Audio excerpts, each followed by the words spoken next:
Hello, welcome, Cabbage here. Let's have another look at the year 2018 in Monster Strike. And then this will be focused on Hatcher monsters. And unlike the Drop Monsters video, this will be monsters that were just released this year. So we know what kind of pool we're drawing from. And then again, not in any particular order, we'll just go in order of element. I have my 10 real picks, but I have a lot of honorable mentions as well, so we'll look at those. First one is red, and then that would be Himiko. But actually, I like the artwork from the Sailor Moon version better, so we'll look at this one. But she actually did not change very much from her evolution form. But still, she's very, very strong, and then very good for the current meta. I actually never made a review video of her, so I apologize for that. But yeah, she's really good. She loses the gauge, which I love very much. So no gauge to her, she's very much easier to use for that. And then her null damage wall is upgraded to super null damage wall, which is a very nice boost. Maybe you wouldn't notice it when you have it, but you certainly notice when you don't have it. It is pretty strong. She also has some of the craziest stats in the game, I would say. I guess attack is not super duper high because she doesn't have a gauge, but with the Wood Slayer passive in her, it's not a problem. Bump combo is really strong.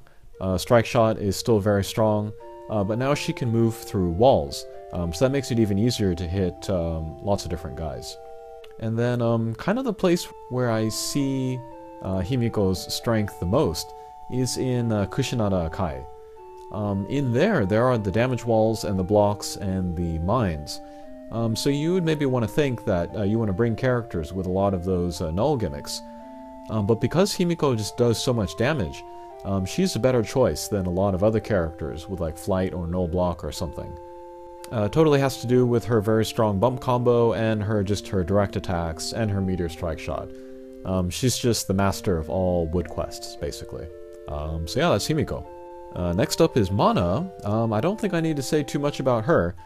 She came out January 1st this year, and yeah, she's pretty much dominated the year.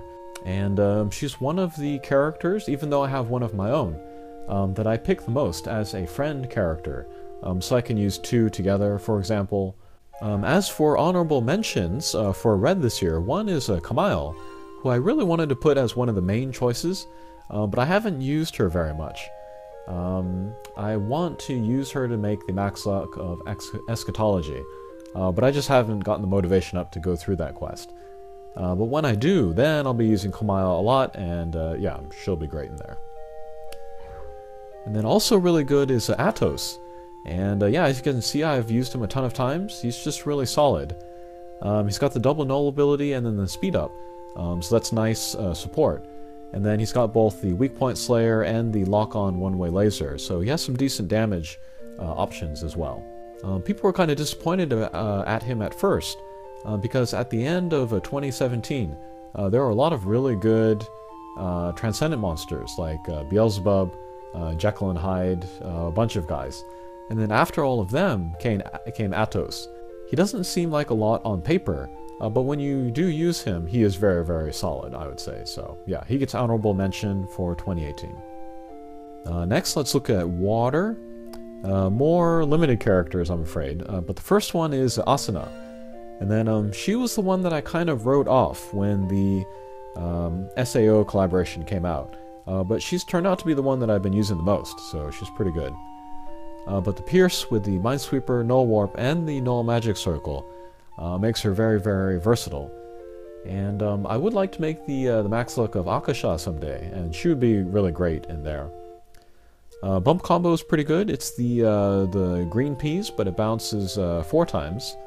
And then Strike Shot is similar to Kiss Kill Leela, but doesn't do a lot of damage, but it does do good healing, so I like it for that.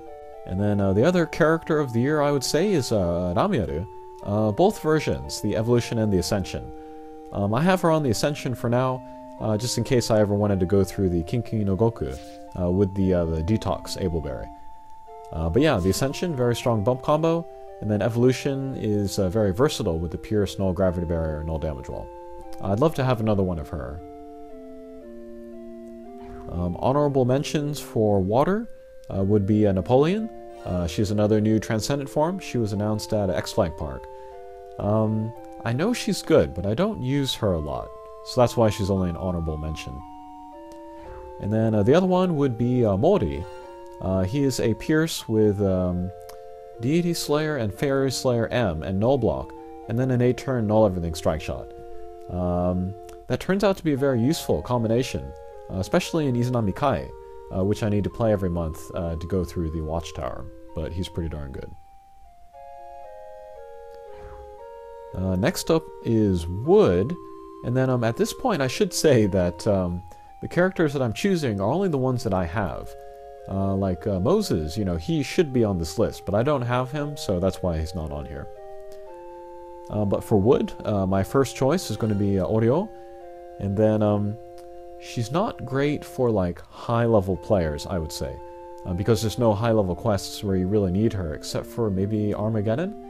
But there are better characters for there. But with her triple null, null gravity barrier, null damage wall, null block, I would say she's one of the best characters to start a new game with, just because she is so versatile and so solid. Bump combo is also fairly strong, strike shot is also fairly strong, stats are solid. I think if I had to go like on a desert island and I could only bring one character, it'd probably be either Arthur or Oriol. That's how highly I think of her as a character for beginners. And then the other pick for Wood, which kind of surprised me, was Maruduk, the Ascension form. He's a Pierce with no gravity barrier, no block. It's a very nice double null. Pretty easy to use and damaging bump combo. It's like the 6-way wave. That's pretty good. And then a meteor strike shot, which is great considering that he is a Pierce with pretty high speed. But yeah, pretty surprising that I picked this guy, but I really liked him, so if you do have him, maybe give him a try. And then honorable mention is Belphegor, and she's just really strong. High attack, and then the Water Slayer. Very good bump combo as well. She's pretty useful. And then next is Light, which is maybe my choice for the strongest element of the year.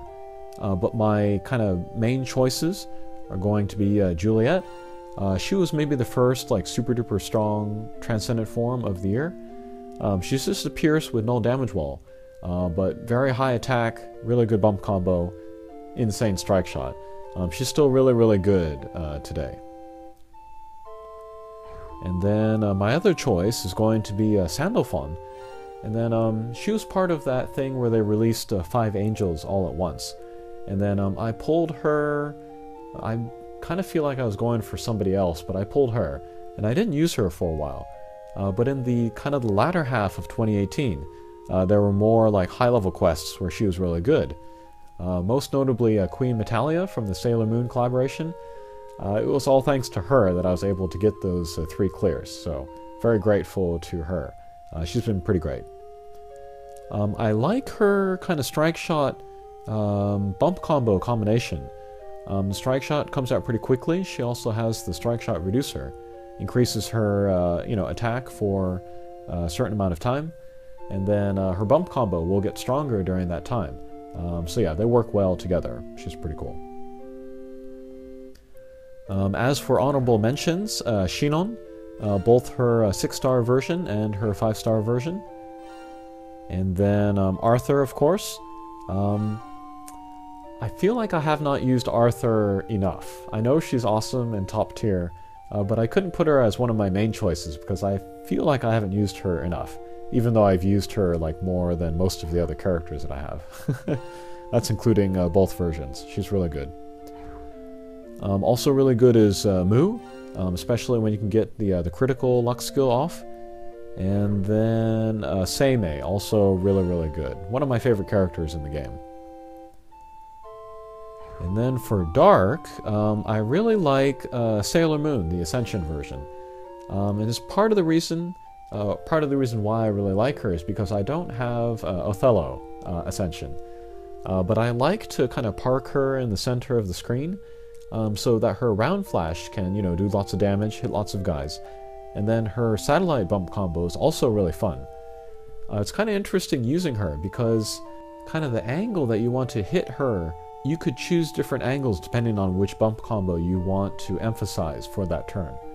So it's kind of interesting to use her. It does take a little bit of thought, but she is really strong, and I'm happy to have her. And then, of course, probably the Monster of the Year is going to be Lucifer.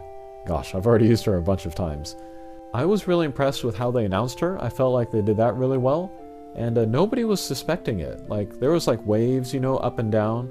Like, it was more likely to announce Lucifer here, less likely to announce her here. They managed to release her during a time when nobody was expecting it, so that was pretty cool. And then it was really interesting because if you look at her on paper, she didn't change very much from her Ascension form. Basically, her strike shot got sped up a bit, and then her bump combo got doubled. They didn't even change the damage from the bump combo, they just doubled kind of the area. But somehow it like caught up to the meta again, and it's really powerful and very useful all over again. But yeah, she is my main medal farmer. I think that's this one here. But I gave her the score and the S rank and then the sidekick, so I've been using her a ton to get medals, and that's been really helpful lately. Especially since I have been finishing a lot of the Impossibles and the Colossal Max Lux. And I've been using more medals to buy the gold Ableberries from the temples. But yeah, she's been kind of my MVP of this year. And then as for the honorable mention, it would be Kirito Ascension. And this was kind of surprising to me, because when he was announced, the evolution form was more interesting to me, because he had the double null. This Ascension version is only a Pierce with null gravity barrier, but it's super null gravity barrier, so it gets the speed up. And then he also has Counter Slayer, and a pretty high attack. So he's just a real simple like damage dealing character. Strong bump combos for that as well. And then for quests that he can go to, he's just a damage machine, and he's pretty fun to use. Pretty simple strike shot as well. Basically just like a speed and power up, and then he swings the swords around. But yeah, very strong, good damage. But yeah, lots of fun monsters this year, and I'm looking forward to 2019. Alright, thanks for watching, and we'll see you again. Take care.